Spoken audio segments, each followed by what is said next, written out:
கவிசாமிகள் வெறும் கவிதை மட்டுமல்ல, கவிதை மாதிரியான கவிதையோடு வியாபாரத்தில் பண்ணக்கூடியவர். மீண்டும் இந்த மேடையில் சந்திக்கிறார், மீண்டும் இந்த மேடையில் சந்திக்கிறார் அப்படின்னு சொல்லலாம். ரொம்ப அற்புதமான அருமையான ஒரு நிகழ்வு இது. சூரியன் பேசும்போது சொன்னார், ராஜகிரண் ஐயா பற்றி சொல்லும்போது மஞ்சள் பெயின் வந்து அவர் நான் பாட்டு எழுதும்போது அதை எவ்வளோ தூரம் ரசித்து உள்வாங்கி கொண்டு அவர் நிகழ்ந்து போனாருங்கிறத வந்து நான் திருப்பி நினைச்சு பார்க்குறேன். ரொம்ப சந்தோஷமா இருக்கு. சூரிய சொல்லும்போது சொன்னாரு, ராஜகிரண் ஐயானால எலும்பு கிடைக்கிறது இல்லை எலும்பு முடிக்கிறது அப்படின்னு. ஆனால் அப்படி இல்லை. தமிழ் சினிமாவில் கதையுள்ள படத்தில் நடிக்க வேண்டும் என்றால் அதற்கு முதுகெலும்பாக இருக்கக்கூடியவர் ராஜகிரண் ஐயா என்று நாம நம்பலாம். ஏன்னா ஒரு கதையை வந்து கேட்கக்கூடிய வாங்கக்கூடிய அதே வந்து ஒரு 3 தலைமுறையை கடந்த மனநிலையோடு அவர் வந்து ஒரு கதையை அணுகுவார். அது வந்து நேரடியாக வேணாம் அவரோட பேசுகிற பொழுது நிறைய விஷயம். இந்த படத்தை பற்றி சொல்லணும் அப்படின்னு சொன்னால் நிறைய சொல்லிட்டே இருக்கலாம். அதுக்கான நேரம் இல்லை. ஒரு சில வார்த்தைகள் தான். பொன்ராம் மறுபடியும் வருத்தப்படாத வாழ்க்கை சங்கம் மாதிரி அப்படின்லாம் எப்படி சொல்ல முடியாது. ஏன் சொல்ல முடியாது அப்படின்னு சொன்னாக்கா ஒரே ஒரு சீக்வன்ஸ் எனக்கு சொன்னார், பார்க்காத மாதிரியே இதுலேயும் ஒரு பாட்டு எழுதணும் அப்படின்னு சொன்னார். வருத்தப்படாத வாழ்க்கை சங்கம் மாதிரி இல்லை இந்த படம், ஆனால் அதே மாதிரி பாட்டு கேட்குறாரு அப்படின்னு சொல்லிட்டு எனக்கு ரொம்ப அதிர்ச்சி. இல்லை இது வந்து ஒரு கொள்கை இருக்கு. வருத்தப்படாத வாழ்க்கை சங்கத்தில் வந்து போஸ் பாண்டி வேலைக்கே போகக்கூடாதுங்கிற கொள்கையோடு இருப்பான். ரஜினி முருகன் வேலைக்கு போய் வாழ்க்கையில் முன்னேறுகிற கொள்கையோடு இருக்கான். இதுதான் இந்த 2 படத்துக்கு மிகப்பெரிய வித்தியாசம் அப்படின்னு சொல்றாரு. இவ்வளவு பெரிய மிகச்சிறந்த வேறுபாடுடைய இந்த 2 கதை பின்னணியாக கொண்டு ஒரு படத்தை ஏற்கும் போது பாடலையும் வித்தியாசம் வரணும் அப்படின்னா ஊராக்காடு ரிப்பன் மாதிரி ஒரு பாடல் அப்படின்னு சொன்னாரு. நானும் எவ்வளோ யோசிச்சு வச்சு பார்த்துட்டு எதுவுமே தோணல, என்னமா இப்படி பண்றீங்களேமான்னு அவரை பார்த்து கேட்ட கேள்விதான் அது. அதை அவர் பயன்படுத்தினாரு. ஊதா பூக்கு விளக்கம் தான் வந்து கத்திரிப்பூ. ஊதா கலர் ரிப்பன் வந்து மொழிபெயர்த்தீங்கன்னா தமிழ்லேயே மொழிபெயர்க்கு கத்திரிப்பூ தான். இப்படிதான் இந்த படத்தில் இருக்கக்கூடிய படங்கள். அதில் வந்து பார்க்காதுன்னு சொல்லுவோம், இதில் ஓமையில ஒரு கருத்துன்னு சொல்லிடுவோம். இப்படி நிறைய தத்துவ கருத்துக்கள், சமூக கருத்துக்கள், எல்லா விஷயங்களும் கலந்துக்கக்கூடிய மிக அற்புதமான ஒரு சித்திரமாக இருக்கும். ஒரே ஒரு விஷயம் தான், இந்த படத்தை பார்க்கிற பொழுது நாம் எவ்வளவு சிரிக்கிறோமோ அதே மாதிரி இந்த படத்தை சம்பந்தப்பட்டவர்களும் அவருடைய வாழ்க்கையில் சிரித்து கொண்டே இருப்பார்கள் அப்படிங்கிறதுக்கு இந்த படம் உத்தரவாதமாக இருக்கிறாங்க. இந்த படம் மிகப்பெரிய வெற்றி. இந்த படத்தில் ஏறக்குறைய எல்லா காட்சிகளையும் பார்த்தவர்கள் இந்த தொழில் சொல்கிறேன். இது வருத்தப்படாத வாழ்க்கை சங்கத்தை விட மிகப்பெரிய வெற்றி அடையும். டீமோட 2வது படம் பொன்ராம் எனக்கு ஏற்கனவே நல்ல ஃப்ரெண்டு. ராஜேஷ் சாரோட நம்ம பார்க்கலாம். வருத்தப்படாத வாழ்க்கை சங்கம் வந்து நாமளாக எல்லாருக்குமே பிடிச்ச படம், காமெடி படம். அப்படி இந்த படம் வந்து அப்படி இல்லை. அதாவது இந்த படத்தில் என்ன இல்லைன்னே சொல்ல அவ்வளோ இருக்கும். அவ்வளோ அருமையாக பண்ணியிருக்காரு. ஏன்னா எனக்கு எடுக்கும்போது ரீஃபண்டில் சிரிச்சுட்டே கண்ணு மேலே தனியாக வரும். அவ்வளோவுக்கு காமெடி இருக்கும். 2 பேரும் சூரியும் சிவா சேர்ந்து அந்த அளவுக்கு பண்ணியிருக்காங்க. மெயினாக வந்து நான் வந்து ராஜ்கிரண் சாரோட ஒர்க் பண்ணதில்லை தான் ஃபஸ்ட் டைம் ஒர்க் பண்ணுறேன். அது எனக்கு ரொம்ப பிடிக்கும். பட் இந்த படம் பண்ணும்போது லாஸ்ட்டில் ஒரு பஞ்சாயத்து சீன் மாதிரி ஒரு சீன் வரும். அதில் வந்து பொன்ராம் வந்து கொண்டு கொடுத்தாரு. டைலாக் பார்த்தா ஒரு 5-6 பக்கம் A4 சைஸ் பேப்பர். அவர் படிக்க கூட இல்லை, சும்மா அப்படியே பார்த்தாரு, அவ்வளோதான். பாடி போயிட்டே இருக்கு, நிற்கவே இல்லை, அப்படியே கண்டினியூஸாக பேசுகிறாரு. ஒரு வார்த்தையோட கூட பிரேக் ஆகவே இல்லை. பொன்ராம் ரொம்ப நேரம் போயிட்டு இருக்கோம், பொன்ராம் ரொம்ப நேரம் போயிட்டு இருக்கோம். போங்க சார் கட் பண்ணாதீங்க, போங்க சார். இப்போ கூட உட்காந்து போய் அந்த சீனை கொஞ்சம் குறைச்சிட்டாங்களே, அது எப்படி எனக்கு அந்த ஃப்ளோ கட்டாதுன்னு. அது வந்து சான்ஸே இல்லை. அவ்வளோ டைலாக்லாம் வந்து மனசில் படித்தா கூட வராது. அது சும்மா ஒரு ஃப்ளோவில் பார்த்தது அவ்வளோ அழகாக பேசினார்.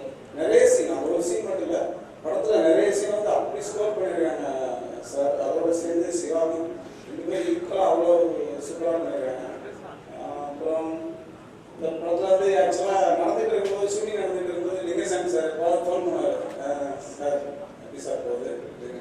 அதாவது நான் வந்து அவருக்கு இன்ஃபார்ம் பண்ண மாதிரி, சார் சூப்பராக போயிட்டு சார், இன்ஃபார்மாக எப்படி சார் போனோம், அவ்வளோ நல்லா இருக்குது சார். இல்லை அப்பப்போ நான் ரகசியத்தை அவர்களுக்கு வந்து நான் தான் கொடுக்குறேன். அந்த நான் படத்தை பற்றி அவருக்கு தெரியுது. அவ்வளோ கதை கேட்டு ஓகே பண்ணுறது அவருக்கு தெரியும். அது பட்டு இருந்தாலும் அப்பப்போ அந்த படம் எப்படி வருதுன்னு அவர் ரொம்ப ஆர்வத்தில் என்கிட்ட அப்பப்போ ஃபோன் பண்ணி கேட்டுப்பாரு. ரொம்ப எந்த டிஸ்டர்பன்ஸ் இல்லை எங்களுக்கு. அவர் என்ன கேட்டாலும் கொடுத்தாங்க.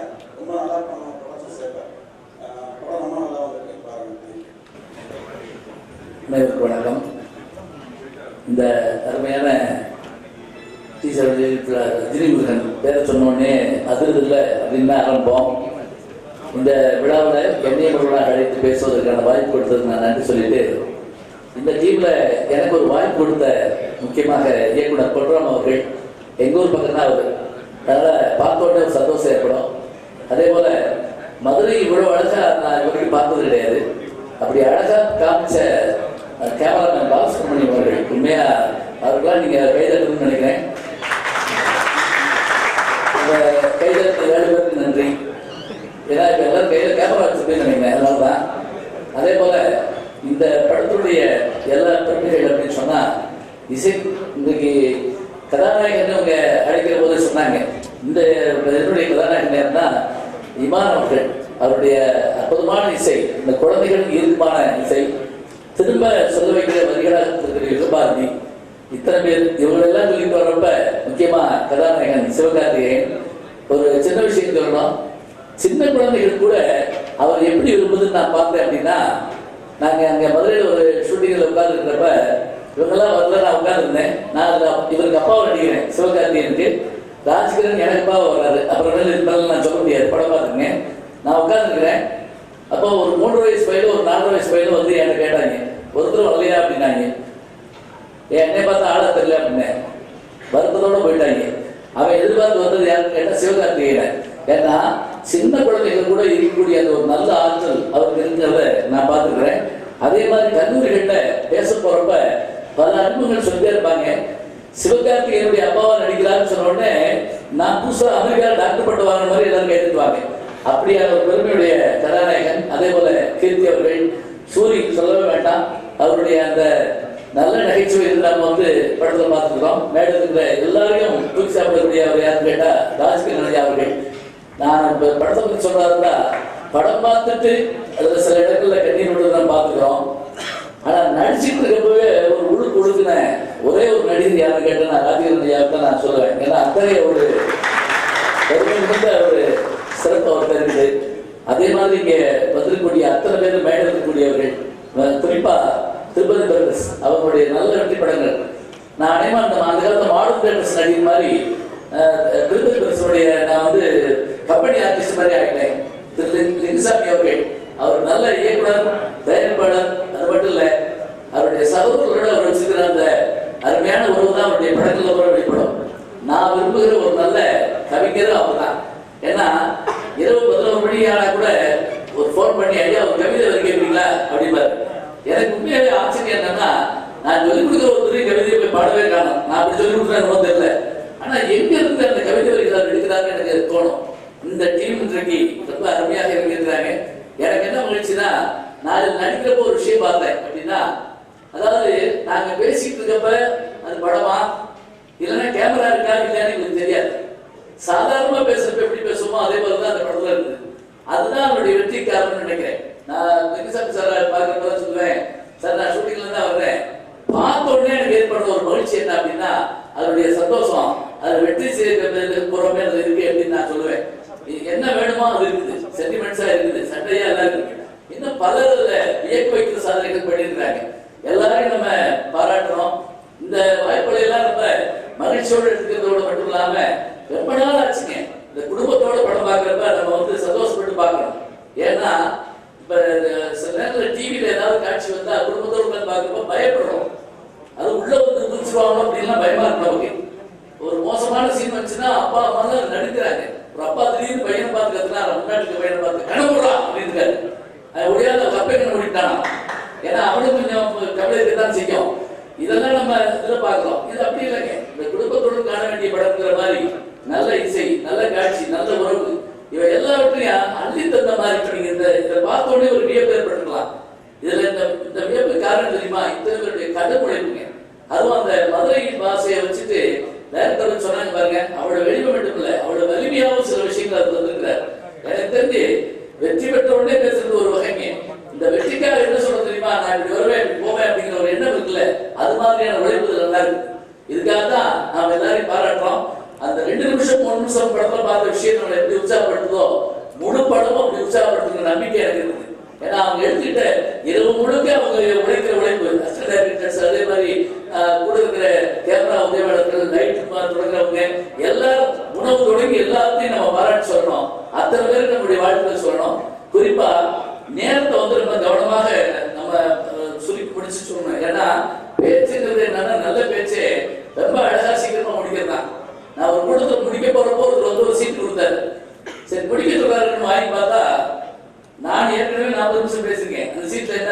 மந்திரி வரும் வரை பேசவும் அப்படின்னு போட்டுருந்துச்சு.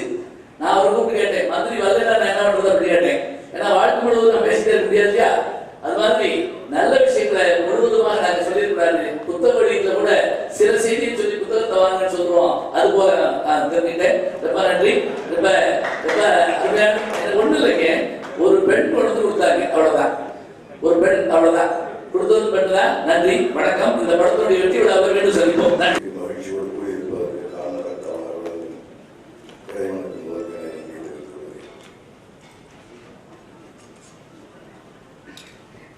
இந்த அற்புதமான படத்தில் நடிக்கும் வாய்ப்பை எனக்கு அளித்த தம்பி வில்சாமி அவர்களுக்கும், தம்பி பொன்ராம் அவர்களுக்கும், தம்பி சிவகார்த்திகேயன் அவர்களுக்கும் என் மனம் நிறை நன்றியை தெரிவித்துக் கொள்கிறேன்.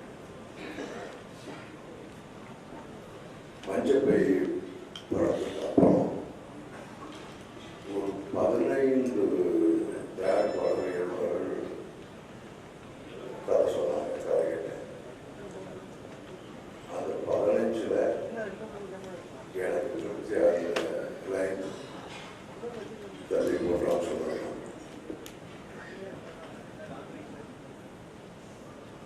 என்னுடைய கொள்கை, நான் ஒரு படத்தில் நடிக்கும் போது அந்த படத்தின் மூலமா நம்ம மக்களுக்கு என்ன சொல்ல வரோம் அப்படின்னு ஒரு குறிக்கோள் இருக்கும். அந்த குறிக்கோள் இந்த படத்துல இருக்கு. ஒரு தகப்பன் குழந்தைகளை கஷ்டப்பட்டு படிக்க வச்சு உருவாக்கி வாழ்வாக்கி கல்யாணம் பண்ணி வச்சு எவ்வளவோ வேதனைகளை கேவலங்களை சுமந்து விட்டாங்க. அதை உருவாக்குறாங்க. அந்த பிள்ளைங்க அடிக்கடி வெட்டி கொடுத்து போய் வாழ்க்கையை வினாய்க்காம நல்லா வாழ்நாள் பெருசாக செட்டில் ஆகிடுறதுக்காக வெளிநாடுகளுக்கெல்லாம் அடிச்சு படிக்க வச்சு பிள்ளைங்க நல்லா செட்டில் ஆகிடுச்சு. இப்போ இவ்வளவு கஷ்டப்பட்டு பிள்ளைங்களெல்லாம் உருவாக்கினதுக்காக பிள்ளைங்க பணம் அனுப்புது, காசு அனுப்புது, எல்லாம் எல்லாம் இருக்கு. ஆனால் பிள்ளைங்க பார்க்கணும்னு ஆசை இருக்குல்ல, அவனுக்கு அது கிடைக்காது. ஸோ இவ்வளவு உருவாக்கிய ஒருவன் யாரும் இல்லாமல் ஒரு அனாதரவாக வளர்க்கிறான். இது நம்ம சமூகங்களில் நிறைய நடந்துருக்கு. நிறைய அப்பாக்களுடைய மன வேதனை. பிள்ளைங்க பேர பேத்தி எல்லாம் நல்லா இருக்கு, பார்த்து சந்தோஷமா இருக்கு, எல்லாம் ஓகே. நம்ம பிள்ளைய நினைச்சா பார்க்கணும், நம்ம பேர பேத்தியை பார்க்கணும்னு ஆசை இருக்கு. அது நினைச்சா கிடைக்காது. இப்படி ஏற்கப்பட்டுக்கிட்டு நிறைய தாக்கமாக இருக்காங்க. அந்த ஒரு அற்புதமான விஷயத்தை போன்றாம் எங்குசாமி 2 பேரும் அந்த படத்தின் மூலமாக சொல்றாங்க. அந்த கதையை ஒத்துக்கிட்டு அதுக்கு ஒரு வணிக ரீதியான மிகப்பெரிய படத்தை சிவகார்த்திகேயன் கொடுத்துருக்காங்க. இந்த படம் மிகப்பெரிய வெற்றியடைய எல்லாம்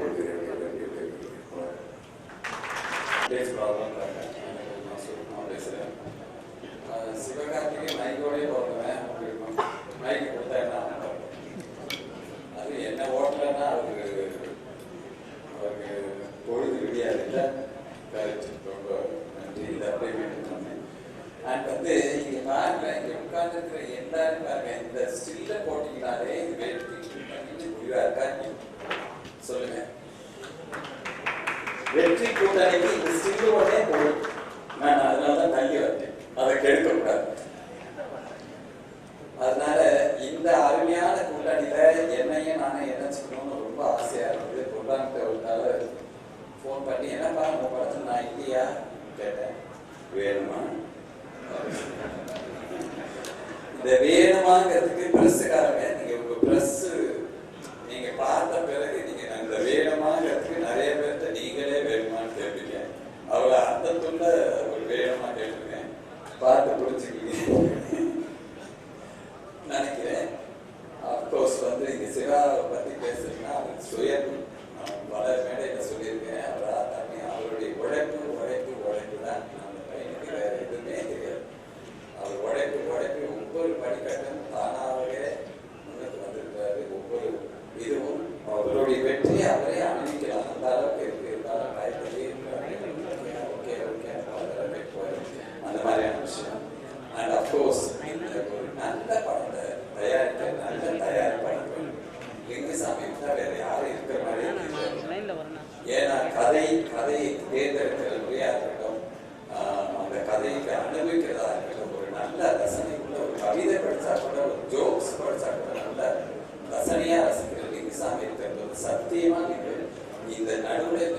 கட்டன்ஸ் எல்லாம் வரும் போகும். உங்களுக்கு நான் ஃபோனில் நிறைய தடவை சொல்லியிருக்கேன். இதெல்லாம் வரும் போகும். நாங்கள் பார்க்காதுல 40 வருஷமா இருக்கோம். அதை விட அங்கே உட்காந்து பெரிய